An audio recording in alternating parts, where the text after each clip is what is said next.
Sean bienvenidos. Somos estudiantes de la Universidad Nacional de Loja. Cursando la materia de antenas y hoy vamos a hablar sobre el diseño y construcción de una antena helicoidal y una antena flat panel microstrip que funciona a una frecuencia de 2.4 para realizar enlaces de Wi-Fi.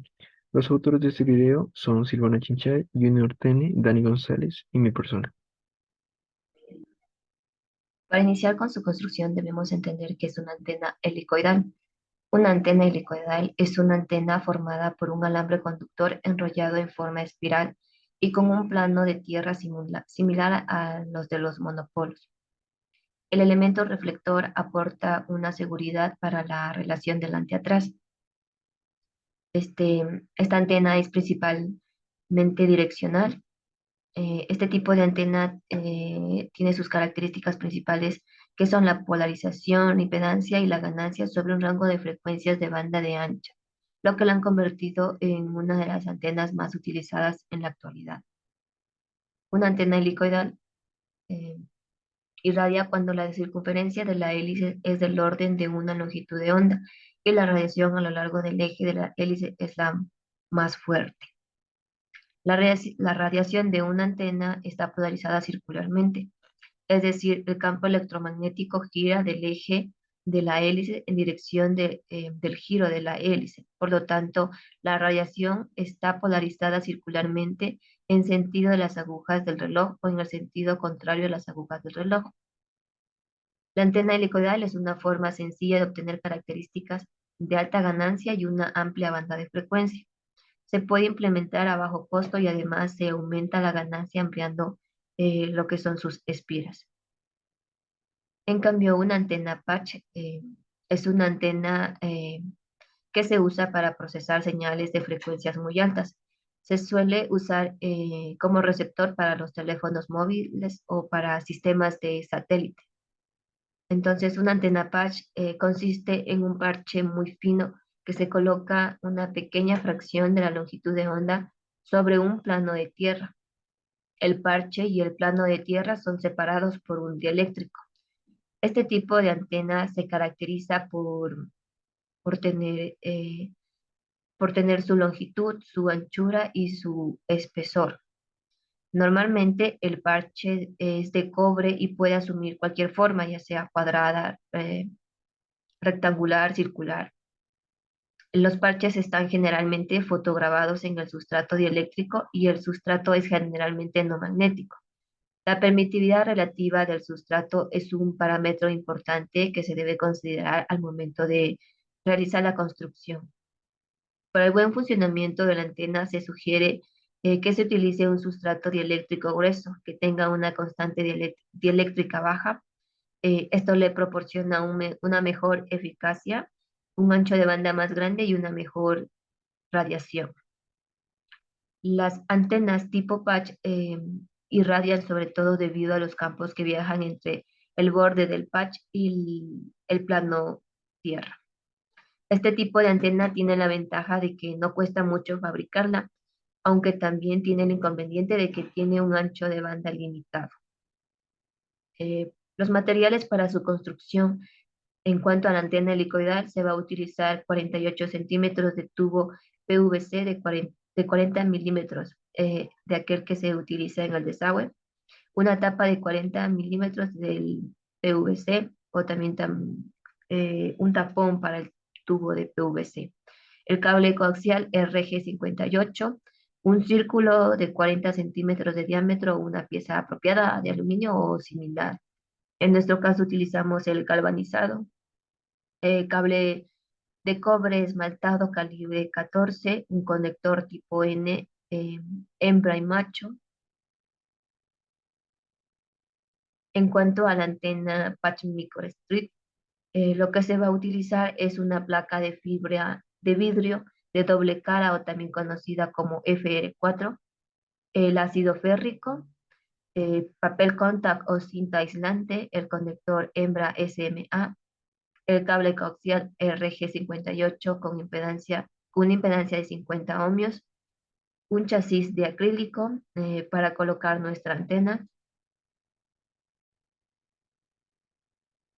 Yo les hablaré acerca de un fundamento matemático de estas antenas, tanto helicoidal como de microstrip, y a su vez también sobre una simulación de las antenas en un software denominado FECO. Hablaremos de una antena helicoidal. Una antena helicoidal se puede definir por un valor de lambda. Ya, un valor de lambda me ayuda a determinar la longitud y a la frecuencia con la que yo estoy trabajando. Asimismo, con esta yo puedo determinar acerca sobre su reflector y como parámetros de frecuencia de trabajo. En este caso estamos hablando de una frecuencia de trabajo de 2.4 GHz para transmitir y crear enlaces de Wi-Fi.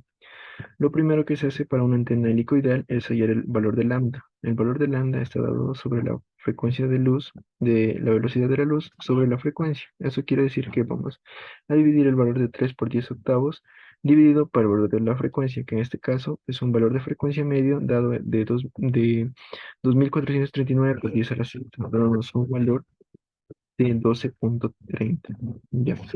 Para encontrar el valor de circunferencia de cada hélice, vamos a basarnos sobre el diámetro de nuestro tubo PVC, que en este caso tiene un valor de diámetro de 2.54, que estaríamos hablando de un diámetro de 5.08 centímetros, que al ser multiplicado por pi nos va a dar una circunferencia de cada hélice que vendría dada en 15.955 centímetros. Basándonos en este ángulo, hemos determinado que el ángulo tiene que estar dado entre 0 grados y 90 grados. Entonces asumimos que para nuestro caso vamos a tener un valor de alfa de 15 grados. Y con este valor de grados vamos a determinar una separación. Esta separación viene dada por el valor de tangente de grados por pi por el valor del diámetro. En este caso nos va a dar una separación de 4.27 centímetros. Aproximadamente podríamos decir que su valor sería de 4.28 o 4.27 estáticos. En este valor, para nosotros encontrar el valor de largo de la antena, vamos a multiplicar el valor del número de vueltas por la separación. En este caso hemos utilizado un número de vueltas de 10 espiras multiplicadas por la separación de 4.27. Estaríamos hablando que el largo de nuestra antena estaría definida por 42.7 centímetros. Y para encontrar el grosor de nuestro cable, hemos multiplicado el valor de n, es decir, el número de vueltas por el valor que viene dado de la circunferencia de cada hélice. Eso quiere decir que vamos a tener un grosor de cable de 1.6 aproximadamente. Ahora, para esa antena helicoidal vamos a tener que encontrar algunos parámetros de impedancia. Esos parámetros de impedancia lo que nos van a ayudar es a poder determinar un acoplamiento que nos permita que al momento de yo crear una conexión con la línea de transmisión no tenga yo pérdidas y a su vez mejore el rendimiento de mi antena. Por ello, la fórmula de la impedancia de la antena viene definida por el valor de 140 por el valor de C dividido por el valor de lambda. El valor de C que ya lo encontramos de 0.1595 dividido para el valor de lambda de 0.123 me está dando un aproximado de una impedancia de 181.54. Esto quiere decir que yo al trabajar con una línea de transmisión de 50 ohms tengo que crear un acople de impedancias. Ya. Para yo poder determinar nuestra ganancia de la antena helicoidal realizando estos cálculos y por la fórmula expresada, determino que la ganancia de mi antena va a estar en un valor aproximado de 10.49 dBi. Como se muestra en la gráfica, podemos ver algunos, algunas espirales, un número de espiras, que en este caso son 10, y a su vez poder ver la simulación en 2D y 3D a continuación. Como podemos ver, mediante nuestra simulación podemos determinar que su valor de ganancia apropiado, el más efectivo que podemos encontrar, en el mejor de los casos sería de 15.75, pero como sabemos que nuestra antena va a tener algunas imperfecciones debido a conectores, debido a pérdidas y debido a unos obstáculos que se van a encontrar, pues asumimos que nuestro valor estaría de 8.75 a 10.50. Y a su vez aquí también representamos el valor de la gráfica de la directividad y de la ganancia. Ahora, una antena microstrip viene dada de un sustrato dieléctrico. En este caso, el sustrato dieléctrico que empleamos es una placa de cobre de doble cara con fibra de vidrio, ¿ya? Este viene siendo un parche que tiene ciertas medidas y que cada una de esas medidas influye, ya que eso se maneja con voltaje y con corriente, igual que la helicoidal. Y esta influye más porque, porque si fallamos en una de estas medidas, esa no puede funcionar o el largo que pueda determinar referido a sus dBms no sea el apropiado o sea un poco inestable, ineficiente. Ahora, para la microchip debemos considerar algunos datos. Tanto la frecuencia de 2.4 GHz, el material de fibra de vidrio, que se lo denomina como FR4, y la constante dieléctrica. La constante dieléctrica es una consulta que debemos de realizar dependiendo del material a utilizar. En este caso, la constante dieléctrica de la fibra de vidrio está determinada por 4.4 y la altura del mismo está de 1.5 milímetros. La velocidad de la luz es dada por 3 por 10 a la octava. Para este cálculo empleamos algunas fórmulas para encontrar el valor de W, que sería el valor de C entre 2 por la frecuencia. Esta sería la frecuencia de trabajo, que sería 2.4 por 10 a la sexta, por la raíz del valor de la constante dieléctrica más 1 entre 2 y nos daría un valor de W de 38.03 milímetros. Ahora, para un cálculo del dieléctrico efectivo, realizamos la fórmula que se encuentra a continuación y vamos a encontrar un valor de dieléctrico efectivo de 4.08. Ahora, ese valor de cálculo del dieléctrico efectivo nos ayudará a encontrar la longitud efectiva, que esta nos permitirá a su vez realizar un cálculo sobre la extensión del panel. Entonces, nosotros empleamos estas fórmulas y nos da que la longitud efectiva va a ser de 30.94 milímetros y a su vez el incremento de extensión de longitud del panel va a ser de 0.739 milímetros. Ahora, como venía diciendo, tenemos un cálculo de longitud de panel de 29.46 milímetros, ¿ya? Que es este valor de L que se encuentra en la parte derecha de ella de nuestro parche como tal. Y el valor de W sería más bien del dieléctrico, WG, que sería 47.63 milímetros, y del plano tierra sería 39.06 milímetros.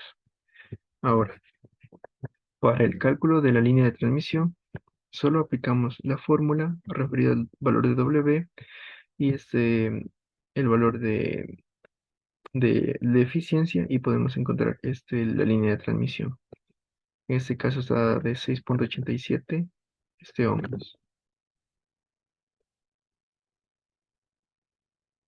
Ahora, para la microstrip, como podemos ver, tenemos esta simulación en 2D y 3D, donde podemos ver que sí influye tanto el parche como el dieléctrico, que en este caso es la fibra de vidrio. En la parte derecha podemos encontrar cómo la corriente se desplaza a lo largo de ese dieléctrico y a su vez también encontramos un tipo de ganancia. Como a su vez podemos ver, al nosotros poner una toma a tierra, estamos considerando que le estamos dando mayor directividad a nuestra antena. Esto nos ayuda a que nuestra antena sea un poco más eficiente, más efectiva y tenga un poco más de rango respecto a su ganancia.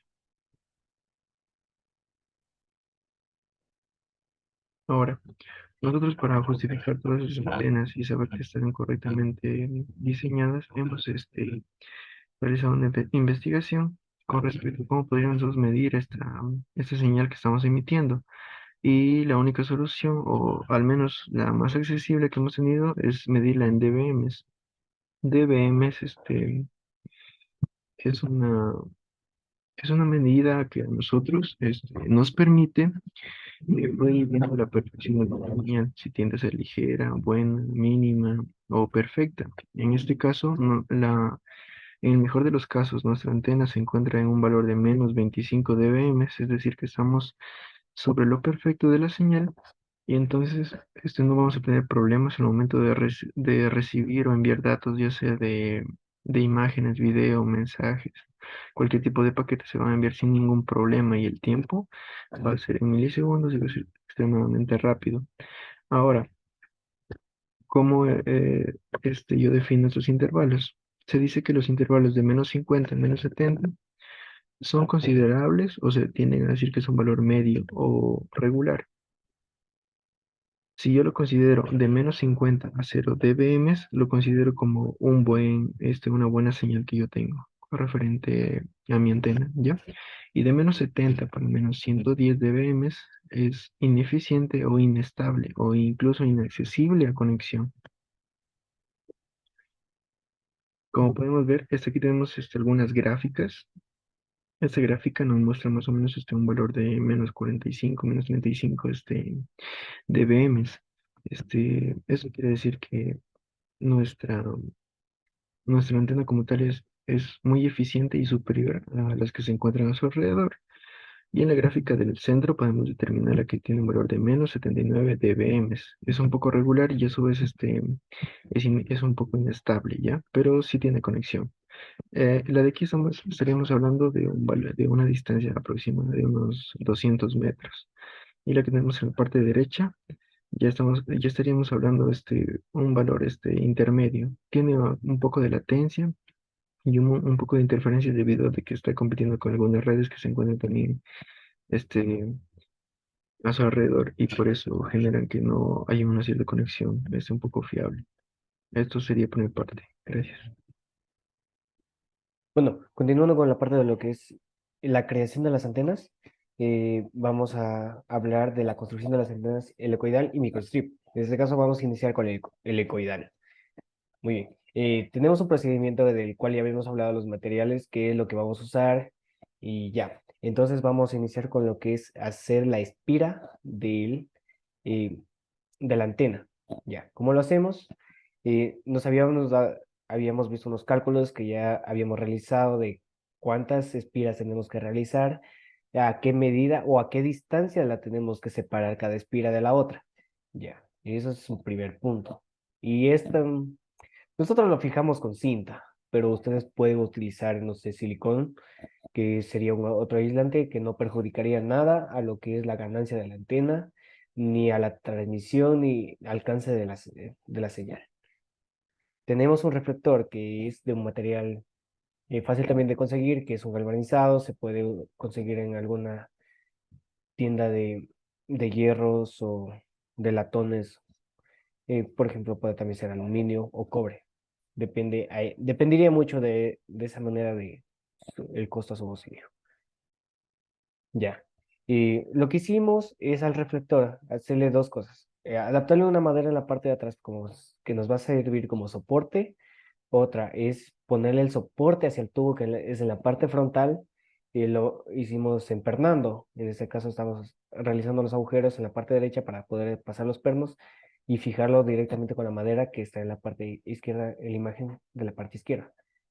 Además también estamos haciendo un hoyo para poder pasar el conector. ¿De qué conector hablamos? Del conector tipo N, del cual ya habíamos hablado, que es el conector macho y hembra.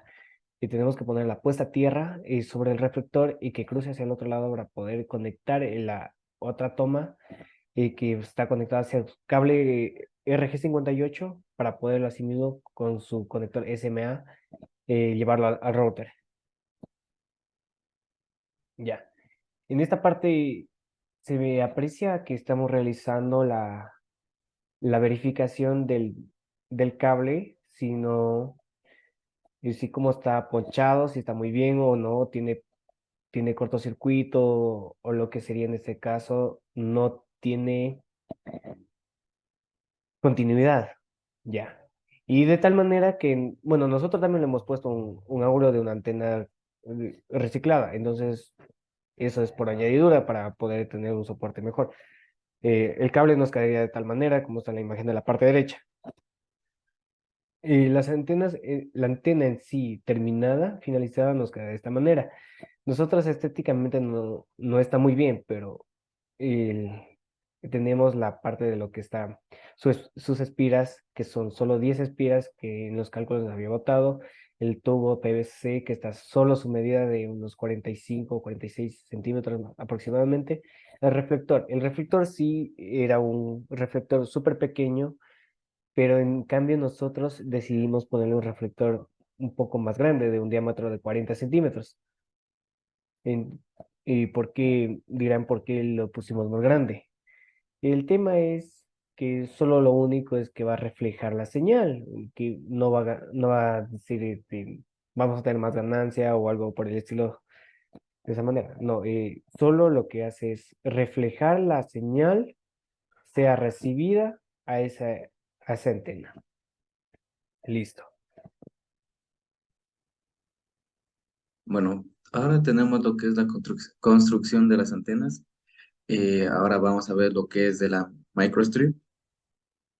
Bueno, para la construcción de la antena, y como ya hemos tenido como base la investigación realizada sobre el proceso que se debe realizar para la elaboración de una antena de microstrip. Esto, bueno, comenzando desde los cálculos matemáticos hasta la elaboración física de la misma.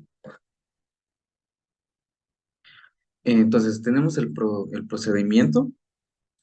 Bueno, tenemos que una vez ya obtenidos estos cálculos de las dimensiones que tendrá tanto el dieléctrico como el parche, entonces se procede a montar en nuestra baquelita que es de doble cara, en la cual una de las caras va a estar el parche y la otra cara se va a utilizar para lo que es el ground o el GND o tierra.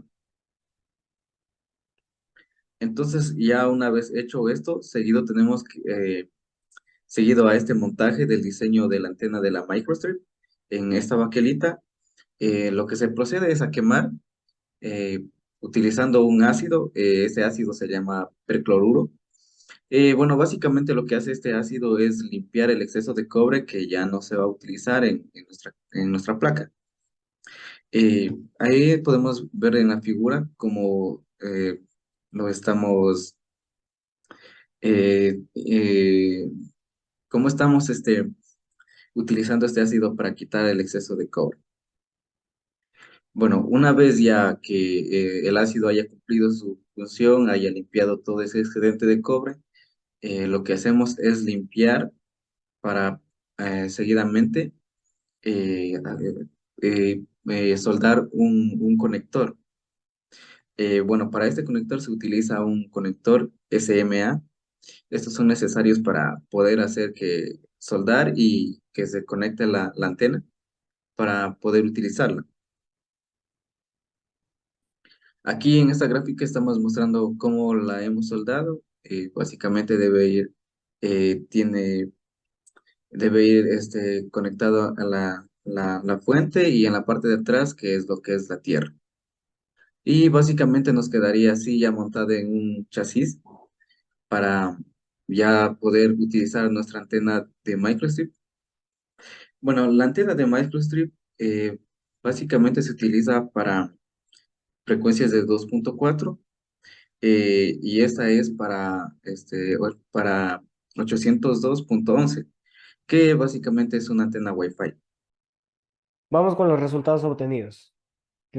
Hicimos una conexión de prueba y que esta la usamos de tal manera que la microstrip sería transmisora y una helicoidal receptora. Ya. En la parte izquierda tenemos lo que estamos haciendo la recepción en la helicoidal con una computadora, la antena en sí y la computadora está conectada al cable y asimismo a un puerto USB de una antena Wi-Fi para poder realizarlo como recepción o buscar la señal que está transmitiendo nuestro compañero al fondo en el edificio. eh, Está con la microstrip que está conectada hacia el router y esa nos funciona como transmisora, una antena Wi-Fi que estamos transmitiendo a 2.4 GHz. Ya. Nosotros habíamos realizado el enlace por tramos. Como es por tramos, a ciertos puntos habíamos hecho las conexiones y enviado y recibido paquetes haciendo ping. El ping se realiza entre ambas computadoras con su dirección de IP. Listo. Entonces, el alcance máximo que tuvimos con esta antena fueron un poco más de 200 metros, que es una muy buena distancia para antenas caseras. Se podría esto mejorar, pero implicaría un poco un poquito más de estudio o cálculos específicos para poder realizar. También lo que se podría hacer es un stuff para bajar la impedancia de la antena hacia el cable. Depende del cable. Si el cable es de 50 ohms y la antena nos bota otra impedancia, tendremos que acoplarla. Entonces necesitamos un acoplador. Y ese acoplador, si es que no existe, la podemos calcular nosotros mismos. En este caso, nuestra antena no necesitaba un acoplador. Ya, esta sería la imagen que tenemos de los bytes, de los enlaces que habíamos realizado. Ese cambio está de la computadora de transmisión que tenía un buen enlace con la de recepción. Y esos serían los tiempos en los cuales se transmitía, que son muy buenos tiempos todavía porque estamos a una distancia prudente. De caso de habernos alejado mucho más, el tiempo hubiera sido más largo o en sí hubiéramos perdido la señal. Como conclusiones, bueno, la antena helicoidal es muy eficiente debido a su polarización circular, su ganancia, la cual crece en porción al número de espiras, hasta un valor determinado. Y ya, además el costo de implementación es muy bajo. Bueno, esta parte vamos a explicar un poquito. Eh, la ganancia, la cual crece en porción al número de espiras. Quiere decir, no en que más espiras haga, va a tener mucha más ganancia. No, es hasta un cierto límite. El cálculo ya más o menos determina hasta dónde ya estamos casi al tope de ganancia. Si hacemos mucho más círculos, solo se va a mantener. Y vamos, ¿qué es lo que vamos a realizar? A tener solo un gasto innecesario de más cable. Entonces, nos regimos un poco más a lo que es los valores de los cálculos, que son más certeros. Ya. Para el diseño de las antenas patch es mejor usar materiales con una tangente de pérdidas muy pequeñas. ¿A cuáles nos referimos esta? Que es el más indicado y fácil de conseguir, sería la fibra de vidrio, llamado también un FR4. Las encontramos en cualquier electrónica. Su costo es debidamente bajo para este tipo. Y eso sería con todo y muchísimas gracias por ver este video. Hasta pronto.